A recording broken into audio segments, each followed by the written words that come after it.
আসসালামু আলাইকুম dear viewers. আজ আমি একটি ক্লাস করব। এই ক্লাসটি হলো প্রিপোজিশন বিলো এর উপর।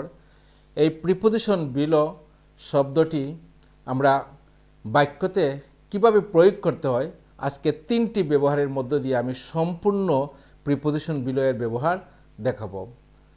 প্রথমে আমি একটি ব্যবহার দেখিয়ে দিচ্ছি যে কোনো সময় যদি নিচু স্তর, আমি বলি নিচু স্তর বা স্থান নির্দেশার্থে, নিচু স্তর বা স্থান নির্দেশ করে, তখনই আমরা এই বিলো শব্দটা ব্যবহার করতে পারি।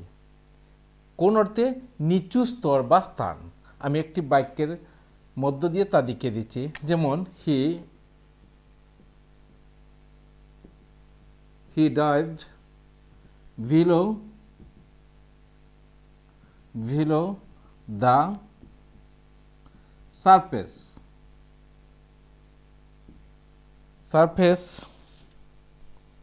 of the water। এই যে এখানে বিলো শব্দটা বসেছে কার পূর্বে? The surface of the water.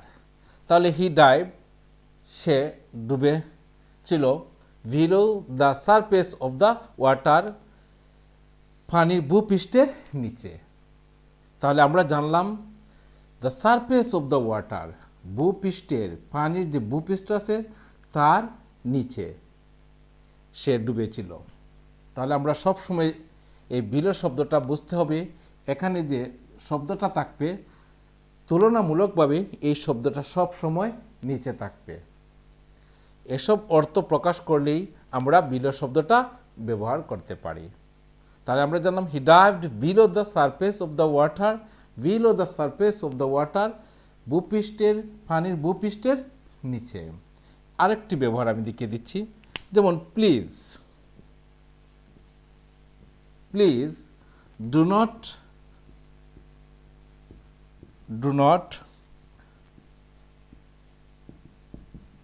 write below this line। এখানে যে বিলো শব্দটি ব্যবহার করা হয়েছে,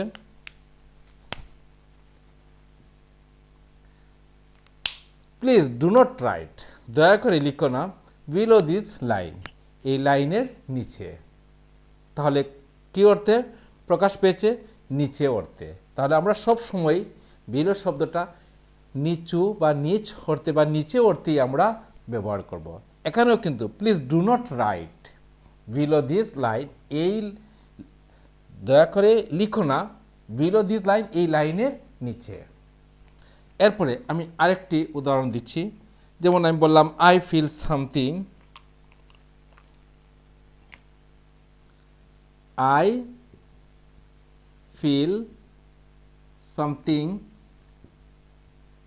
I feel something below my thought, below my thought।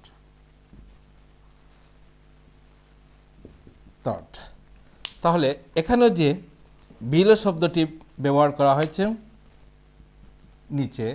যেমন আই ফিল সামথিং, আমি কিছুটা অনুভব করছি আমার গলার নিচে। আই ফিল সামথিং, আমি কোনো কিছু অনুভব করছি, বিলো মাই থট, আমার গলার নিচে। তাহলে আমরা জানলাম এখানেও বিলো শব্দটা কী অর্থে এসেছে? নিচে অর্থে এসেছে। এখন বিলো শব্দের আরেকটি ব্যবহার দেখিয়ে দেব।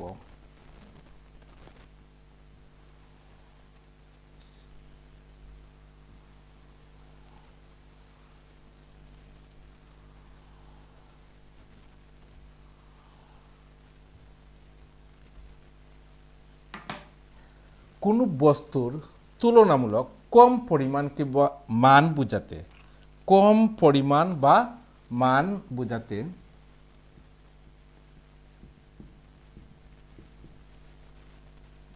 কম পরিমাণ বা মান বোঝাতে।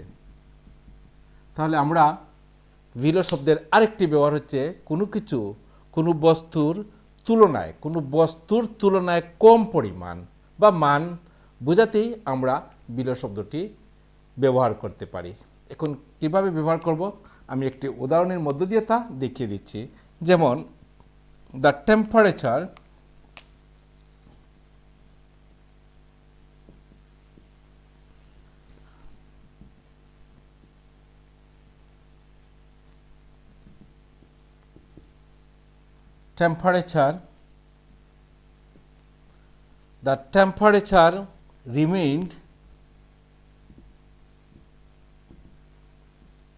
the temperature remained below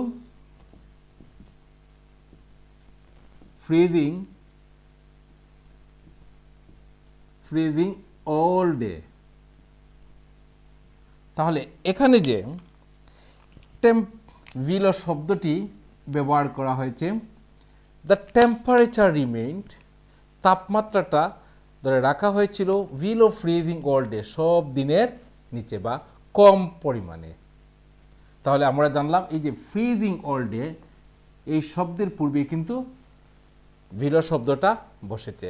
freezing all day জমা করে রাখা, সব দিনের এই যে তাপমাত্রা জমা করে রাখা হয় তার নিচে। তাহলে আমরা জানলাম দ্য টেম্পারেচার রিমেইন, তাপমাত্রাটা ধরে রাখা হয়েছিল বিলো ফ্রিজিং অল ডে, সব দিনের জমার নিচে বা সব দিনের নিচে। তাহলে কি রাখা হয়েছিল? এই তাপমাত্রাটা এই ফ্রিজিং অল ডের নিচে। তাহলে আমরা জানলাম এখানে যে বিলো শব্দের পূর্বে, বিলোর পূর্বে যে শব্দটা বসেছে তার তুলনায় সেটি সবসময় নিচে থাকবে। এরপরে যেমন আরেকটি আমি উদাহরণ দিয়ে দিচ্ছি, her work was well, her work was well, her work was well below average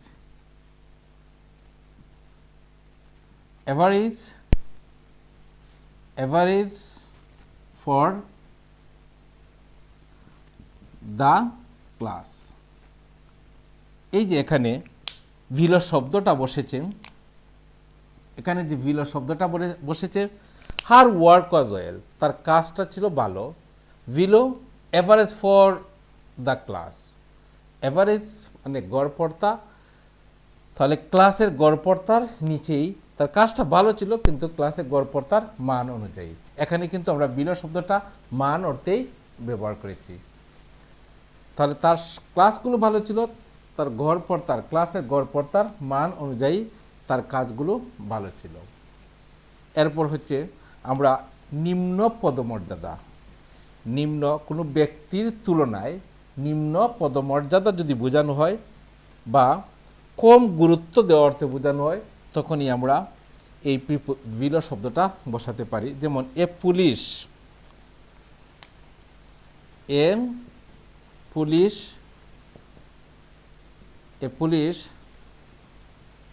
sergeant,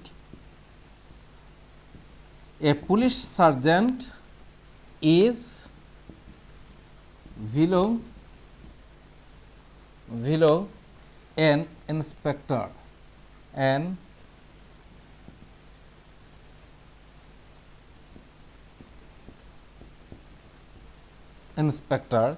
এখানে যে বিলো শব্দটা বসেছে, এখানে যে বিলো শব্দটা বসেছে, এ পুলিশ সার্জেন্ট ইজ, একজন পুলিশ সার্জেন্ট হয় বিলো এন ইন্সপেক্টর, একজন ইন্সপেক্টরের নিচে। তাহলে এই যে বিলো শব্দের পূর্বে বসেছে যে শব্দটা তার তুলনায় এটি কম পদমর্যাদা। তাহলে এই জন্যই কম পদমর্যাদা বা গুরুত্ব বোঝাতেই আমরা বিলো শব্দটা বসে।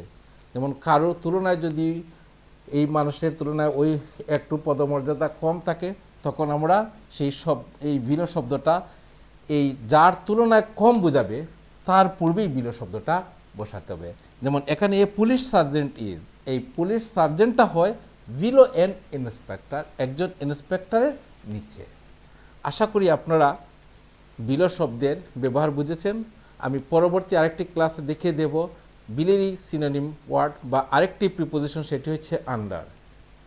আজ এখানেই, ধন্যবাদ সবাইকে, আসসালামু আলাইকুম।